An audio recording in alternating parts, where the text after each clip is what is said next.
Hi students, good morning.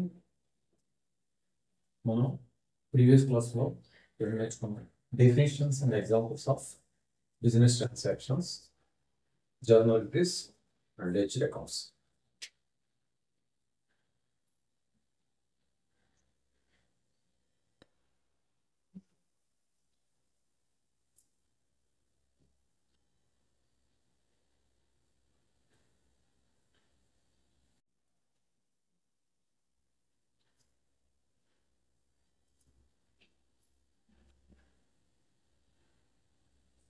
Previous class లో we discussed about these three topics. Today we are going to discuss some more topics. That is, the next topic is accounting period. What is an accounting period in accounts? Accounting period మనం previous classes లో చెప్పుకున్నాం. ఏమని చెప్పుకున్నాం? Accounting period is nothing but a financial year. Financial year మనం 12 months period ఉంటుంది. 1st April నుంచి 31st March వరకు ఉంటుంది. అంటే అకౌంటింగ్ పీరియడ్ అంటే దాని డెఫినేషన్ ఏంటి? The time frame used for preparing the financial statements. Time frame used for preparing the financial statements అంటే balance sheet, profit and loss account prepare చేయడానికి ఏదైతే 12 months పీరియడ్ తీసుకుంటామో ఆ పీరియడ్ ని accounting period or reporting period అంటారు. అంటే the business transactions that fall under the given date range form part of financial statements or financial reports for that accounting period. అంటే business transactions ఏవైతే ఉన్నాయో ఈ 12 months period లో ఉన్న business transactions ఏవైతే ఉన్నాయో అవన్నీ కూడా అకౌంటింగ్ స్టేట్మెంట్స్ లో ఇంక్లూడ్ అయ్యి ఉంటాయి అన్నమాట. ఈ 12 months పీరియడ్ లో ఉన్న బిజినెస్ ట్రాన్సాక్షన్స్ అన్ని కలిపి మనం ఏం చేస్తాం, అన్ని సమరైజ్ చేసి ఫైనాన్షియల్ స్టేట్మెంట్స్ ని ప్రిపేర్ చేస్తాం. అంటే it will directly effect the financial statements అని అర్థం చెప్పుకుంటాం. ఈ డేట్ రేంజ్, ఈ 12 months డేట్ రేంజ్ లో ఏవైతే ఉన్నాయో అవన్నీ కూడా మన ఫైనాన్షియల్ స్టేట్మెంట్స్ లో ఇంక్లూడ్ అయ్యి ఉంటాయి. జనరల్ గా financial accounting period or reporting period is 12 months in India. ఇండియాలో accounting period or reporting period అనేది 12 months మాత్రమే ఉంటుంది. యూనివర్సిటీకి ఎక్కడైనా 12 months ఉంటుంది. ఇండియాలో అది April 1st స్టార్ట్ అయ్యి 31st March తో ఎండ్ అవుతుంది. ఆ 12 months పీరియడ్ ని accounting period, reporting period or financial year అంటాం. ఇప్పుడు ఈ అకౌంటింగ్ పీరియడ్ అనేది దేర్ ఆర్ 2 రకాలుగా చెప్పుకోవచ్చు. అకౌంటింగ్ పీరియడ్ మనం ఎందుకు పెట్టుకున్నాం, ఆ డ్యూరింగ్ ది అకౌంటింగ్ పీరియడ్ లో ఉన్న ట్రాన్సాక్షన్స్ అన్నిటిని ఫైనాన్షియల్ స్టేట్మెంట్స్ రూపంలో ప్రిపేర్ చేసి అనలైజ్ చేసి డిఫరెంట్ పార్టీస్ కి మనము రిపోర్టింగ్ చేస్తాం. ఏ పార్టీస్ రిపోర్టింగ్ చేస్తాము? స్టేక్ హోల్డర్స్ అని చెప్తున్నాం ప్రీవియస్ క్లాసెస్. స్టేక్ హోల్డర్స్ అంటే ఎవరు? కంపెనీ యొక్క stake holders, debenture holders, company bankers, other private investors, వీళ్ళందరినీ స్టేక్ హోల్డర్స్ అన్నారు. ఈ స్టేక్ హోల్డర్స్ కి ఫైనాన్షియల్ స్టేట్మెంట్స్ ని రూపంలో ఈ డేటా అంతటిని రిపోర్టింగ్ చేస్తామని ప్రీవియస్ క్లాసెస్ లో చెప్పుకున్నాం మనం. వీళ్ళే కాకుండా మనం ఎక్స్టర్నల్ గా కూడా ఈ ఫైనాన్షియల్ రిపోర్టింగ్ ని రిపోర్ట్ చేయాలి. ఎక్స్టర్నల్ గా ఎవరికి రిపోర్ట్ చేయాలి? మనము ప్రీవియస్ క్లాసెస్ లో ఏం చెప్పుకున్నాం? Accounting is mandatory under 3 different statutory laws అని చెప్పుకున్నాం. ఏంటి laws? Companies act, income tax act, GST act. వీళ్ళందరికీ ఎక్స్టర్నల్ గా వాళ్ళ కంట్రోలింగ్ అథారిటీస్ అని చెప్పుకున్నాం. వాళ్ళకి కూడా ఇయర్ ఎండింగ్ న రిపోర్టింగ్ చేయాలి. It is mandatory. Year ending న మనం ఏం చేయించాలి? 12 months అకౌంటింగ్ పీరియడ్ అనేది ఒకటి ఎక్స్టర్నల్, రెండోది ఇంటర్నల్. ఎక్స్టర్నల్ లో ఎవరెవరికి ఇస్తాము? ఆడిట్ చేయించాలి. Statutory auditors or external auditors. B, income tax, water, C, companies act,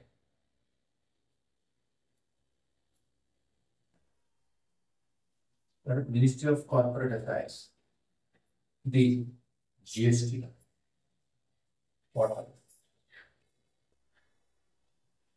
ఇది external accounting period, external parties అన్నమాట. ఇవన్నీ కూడా ఫైనాన్షియల్ 12 months పీరియడ్ తర్వాత వీళ్ళందరికీ ఫైనాన్షియల్ రిపోర్ట్స్ ఇవ్వాలి. స్టాట్యూటరీ ఆడిట్ లేదా ఆడిట్ ఎక్స్టర్నల్ ఆడిట్ చేస్తారు. ఆడిట్ చేసి సైన్ బ్యాలెన్స్ షీట్ ఇస్తారు, సైన్ ఫైనాన్షియల్స్ ఇస్తారు. వాటిని ఏం చేస్తాం మనము ఇన్కమ్ ట్యాక్స్ పోర్టల్లో అప్లోడ్ చేయాలి ప్రతి సంవత్సరం. దాన్ని ఐటీఆర్ అంటారు, ఇన్కమ్ ట్యాక్స్ రిటర్న్ అంటాం. ఆ తర్వాత కంపెనీస్ యాక్ట్లో మినిస్ట్రీ ఆఫ్ కార్పొరేట్ అఫైర్స్లో చేయాలి. ఏం చేయాలి? అప్లోడ్ చేయాలి ప్రతి సంవత్సరం కూడా, రిపోర్టింగ్ చేయాలి వీళ్ళకి కూడా. జిఎస్టీ పోర్టల్లో వీళ్ళకి కూడా 9C ఆడిట్ ఉంటుంది. జిఎస్టీ 9C ప్రకారం జిఎస్టీ పోర్టల్లో అప్లోడ్ చేయాలి. వీళ్ళందరూ ఎక్స్టర్నల్ పార్టీస్. ఇంటర్నల్ ఎవరు? స్టేక్ హోల్డర్స్ అని చెప్పుకున్నాం. స్టేక్ హోల్డర్స్ ఎవరెవరు వస్తారు? Equity share holders, 2 debenture holders,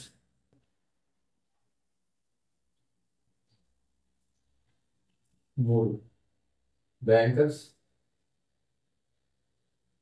etcetera. వీళ్ళందరికీ ఇంటర్నల్గా ఇస్తాం. ఎక్స్టర్నల్ ఉండేది 12 months పీరియడ్. ఇంటర్నల్ ఎలా ఉంటుంది? డిఫరెంట్ గా ఉంటాయి. ఇంటర్నల్ అకౌంటింగ్ అంటే ఇంటర్నల్ రిపోర్టింగ్ అంటే ఎలా ఉంటుందంటే 7 days వీక్లీ ఉంటాయి.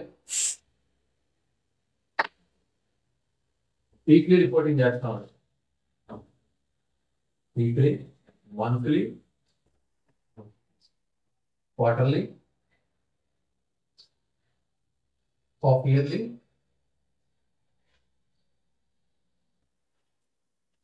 And annually. ఇక్కడ అకౌంటింగ్ పీరియడ్ అంటే 1 year 12 months. External purpose, external పీపుల్కి ఇచ్చేది 12 months పీరియడ్ ఉంటుంది. ఇంటర్నల్ గా మన కంపెనీలో within the company accounting period అనేది వీక్లీ ఉండొచ్చు, మంత్లీ ఉండొచ్చు, అన్ని ఉండొచ్చు, అన్నీ ఉంటాయి. కొన్ని కంపెనీస్ లో వీక్లీ ఫైనాన్షియల్స్ తయారు చేస్తాం, కొన్ని కంపెనీస్ లో క్వార్టర్లీ మంత్లీ తయారు చేస్తాం, కొన్ని కంపెనీస్ లో క్వార్టర్లీ చేస్తారు, హాఫ్ ఇయర్లీ చేస్తారు, కొన్ని చిన్న కంపెనీలు సంవత్సరంగా ఒకసారి చేస్తారు. అకౌంటింగ్ పీరియడ్ అనేది ఎక్స్టర్నల్ గా ఒకలా ఉంటుంది, ఇంటర్నల్ గా ఒకలా ఉంటుంది అనమాట. This is what is known as accounting period, reporting period or financial year. Next ఇది అకౌంటింగ్ పీరియడ్ సంబంధించి. Accounting period definition and examples. Next రెండోది ఏంటి?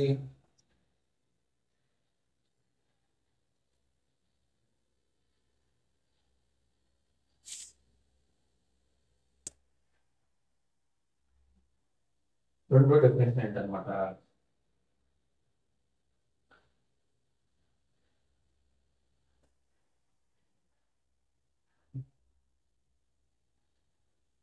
Proprietor. Who is a proprietor? What is the definition of a proprietor? Proprietor అంటే ఎవరు? Proprietor is the legal owner of the company or a business. Legal owner. Proprietor is the legal owner. Legal owner అంటే ఏంటన్నమాట? Legal owner అంటే a person who wants to start a business on his own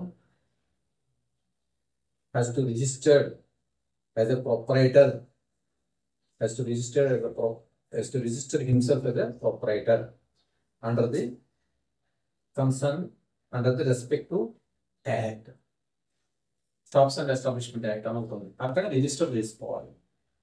ఎవరైతే వారు company business start చేద్దాం అనుకున్నారో వాళ్ళు అక్కడ individual property concern అయితే కనుక అక్కడ రిజిస్టర్ చేసుకోవాలి. కంపెనీ అయితే కనుక కంపెనీస్ యాక్ట్ లో రిజిస్టర్ చేసుకోవాలి. మనము ఇన్ జనరల్ వాడుతుంటాం. ఏదైనా మన ఫ్రెండ్ ఎవరైనా షాప్ పెట్టారనుకోండి, లైసెన్స్ వచ్చిందా అని అడుగుతాం. ఆ లైసెన్స్ అంటే ఏంటనమాట? రిజిస్ట్రేషన్. దాన్ని లీగల్ ఓనర్షిప్ అంటారు. ఆ లీగల్ ఓనర్షిప్ అనేది వచ్చిన తర్వాత బిజినెస్ స్టార్ట్ చేయాలి. ఈ ఓనర్కి ఉండే ఓనర్ ఏం చేయాలి? బిజినెస్లో ప్రాఫిట్ వచ్చినా నష్టం వచ్చినా కూడా ఓనర్ అనేవాళ్ళు భరించాలి. Who gets the profit and as well as liable for the losses suffered by the business. He is the legal owner, he has the right to enjoy the profits and he has the liability for the losses suffered by the business. Owner అనేవాడు లాభం వచ్చినా నష్టం వచ్చినా రెండు కూడా తానే భరించాలి.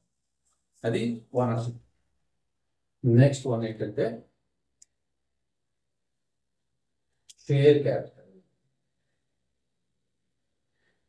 Share capital proprietor అంటే అర్థమైంది కదా. ఇప్పుడు షేర్ క్యాపిటల్ గురించి తెలుసుకుందాం. షేర్ క్యాపిటల్ అంటే ఏంటి? Share capital is the investment by issuing the shares to share holders. Share capital అనేది కంపెనీ యొక్క ఇన్వెస్ట్మెంట్ ఏ రూపంలో వస్తుంది? షేర్ హోల్డర్స్ కి షేర్స్ అలాట్ చేయడం ద్వారా షేర్ క్యాపిటల్ అనేది కంపెనీలో వస్తుంది అనమాట. అంటే ఇప్పుడు నేను ఒక బిజినెస్ స్టార్ట్ చేశాను. బిజినెస్ స్టార్ట్ చేస్తే నేను ఆ బిజినెస్కి ఫౌండర్ అనమాట. ఒక కంపెనీ పెట్టాను, కంపెనీ రిజిస్టర్ చేసి పెట్టాను. ఆ కంపెనీకి ఫౌండర్ నేను, ఎందుకంటే నేను స్థాపించాను కాబట్టి. ఆ కంపెనీని అనేది రిజిస్టర్ చేశాను, అవన్నీ ఫార్మాలిటీస్ అన్ని పూర్తి చేశాను, నేను ఫౌండర్ అవుతాను. ఇప్పుడు కంపెనీకి ఇన్వెస్ట్మెంట్ కావాలంటే ఏం చేయాలి? షేర్స్ ఇష్యూ చేయాలి. షేర్స్ అనేవి ఎలా ఇష్యూ చేయాలి? షేర్స్ని ఎవరికి ఇష్యూ చేయాలి? షేర్స్ ఇష్యూ చేస్తే ఎవరికైతే షేర్స్ ఇష్యూ చేస్తామో వాళ్ళని షేర్ హోల్డర్స్ అంటారు. వాళ్ళు డైరెక్ట్గా కంపెనీకి ఓనర్స్ అవుతారు అన్నమాట. ఈ షేర్స్ని ఎలా ఇష్యూ చేస్తారు? కంపెనీ ఒక ఆథరైజ్డ్ షేర్ క్యాపిటల్ని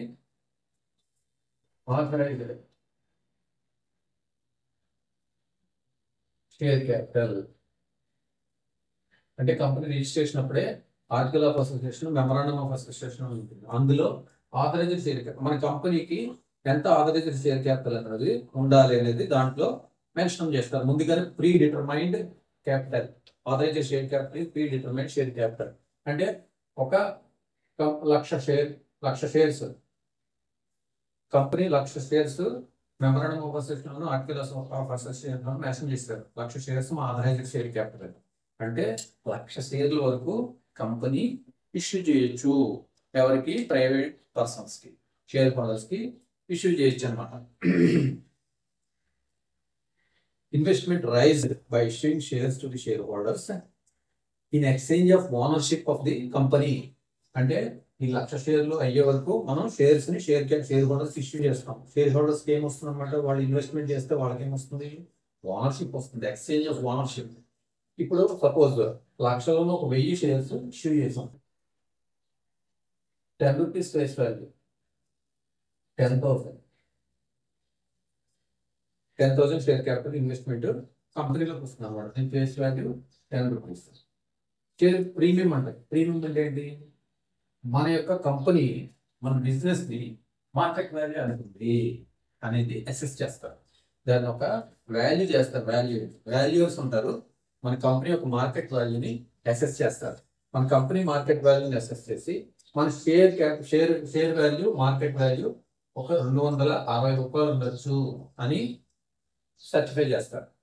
సర్టిఫై చేస్తే 210 రూపాయలు ఫేస్ వాల్యూ అంటే ప్రీమియం ఎంత అవుతుంది? 250 రూపీస్ ప్రీమియం. 1000 shares into 250, 2,50,000.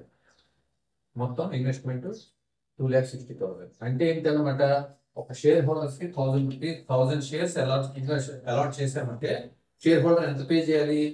ఒక్కొక్క షేర్ కి 260 రూపాయలు పే చేయాలి. Face value 10 rupees, premium 250 rupees, 260 rupees ఒక్కొక్క షేర్ కి పే చేయాలన్నమాట. 2,60,000.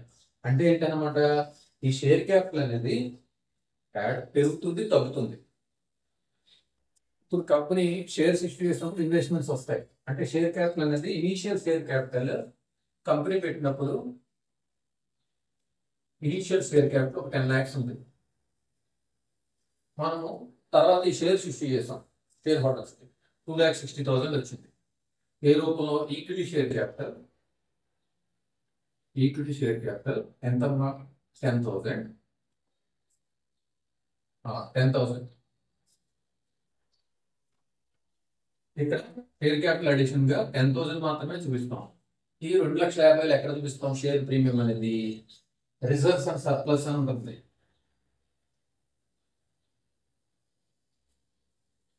దీని కింద షేర్ ప్రీమియం 2,50,000. ఇదంతా కూడా షేర్ హోల్డర్స్ ఫండ్స్. ఇవన్నీ కూడా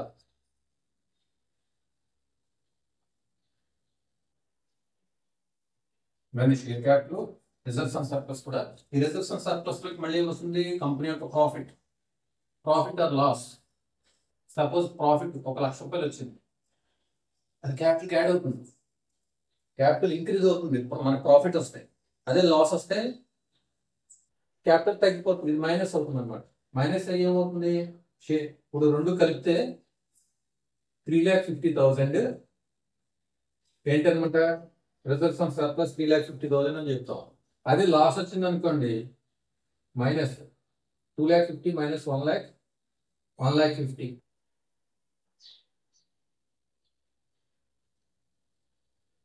1,50,000 మన రిజర్వ్స్ అండ్ సర్ప్లస్ అని చెప్తాం. అంటే ఏంటి? ప్రాఫిట్ వస్తే share capital will be increased. అదే లాస్ వచ్చింది అనుకోండి, it will consume owners investment. Owners investment లో తగ్గిపోతుంది. ఇప్పుడు 2,50,000 కాస్త ఏమైంది? 1,50,000 అయింది. అంటే ఏంటి? ప్రీమియం కన్జ్యూమ్ అయిపోయింది. ప్రాఫిట్ వస్తే షేర్ క్యాపిటల్ ఇంక్రీజ్ అవుతుంది. At the same time loss వస్తే షేర్ క్యాపిటల్ తగ్గుతుంది అనమాట. నెక్స్ట్ ఏంటంటే డ్రాయింగ్స్.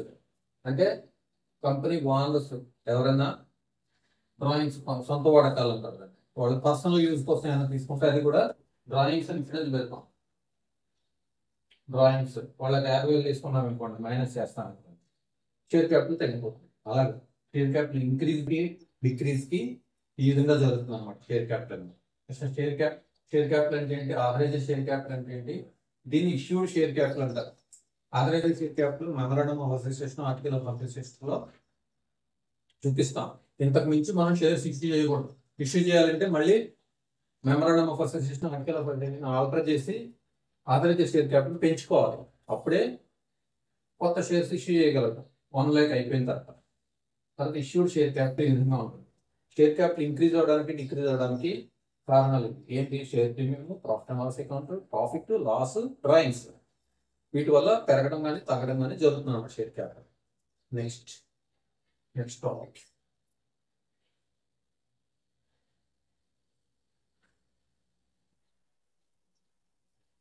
ఓకే, మనం ఈరోజు ఏం నేర్చుకున్నాం? అకౌంటింగ్ పీరియడ్ గురించి తెలుసుకున్నాం, తర్వాత ప్రొప్రైటర్ గురించి తెలుసుకున్నాం, తర్వాత షేర్ క్యాపిటల్ గురించి తెలుసుకున్నాం.